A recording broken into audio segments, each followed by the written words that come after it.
Well, John, there's document after document of information debating this hot topic among some of the greatest medical minds in the country and even the world. But there isn't a single piece of scientific evidence that shows the Heimlich maneuver actually worked to save the life of a drowning victim.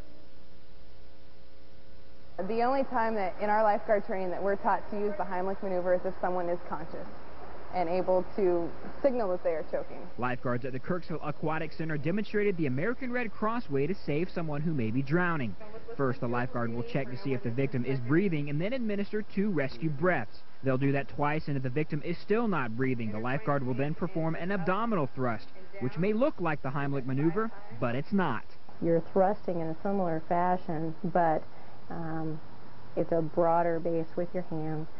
You're truly almost pressing, like I was talking about earlier, squeezing on the upper abdomen and the lower chest to try to squeeze like a sponge that water out. Dr. Heimlich says the breaths are pointless and his maneuver should be done before any breaths are given to the victim. It's just, in my mind, preposterous that you would use that instead of CPR. Giving breaths with the lungs filled with water is a total waste of time.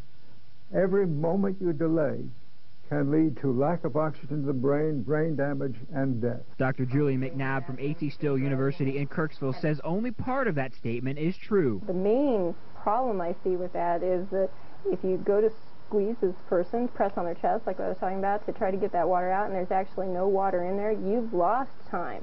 And time is incredibly valuable. Research shows that only 10% of drowning victims have no water in their lungs. That's due to a laryngeal spasm where your throat muscle will actually close. The spasm will always happen, but when it happens determines the amount of water, if any, makes its way into your lungs.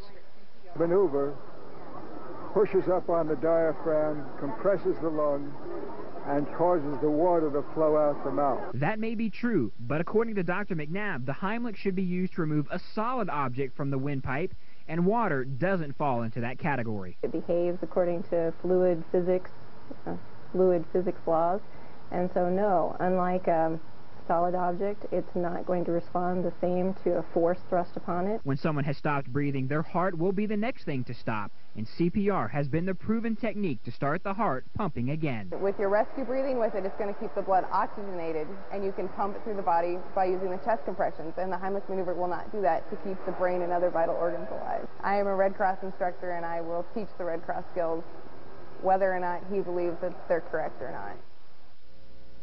Now, if that got you thinking, don't miss part 2 of my special report tomorrow night. I'm going to introduce you to a mother right here in the heartland who lost her daughter in a drowning accident at college almost 8 years ago. The Heimlich maneuver was the first thing the instructor used to save her.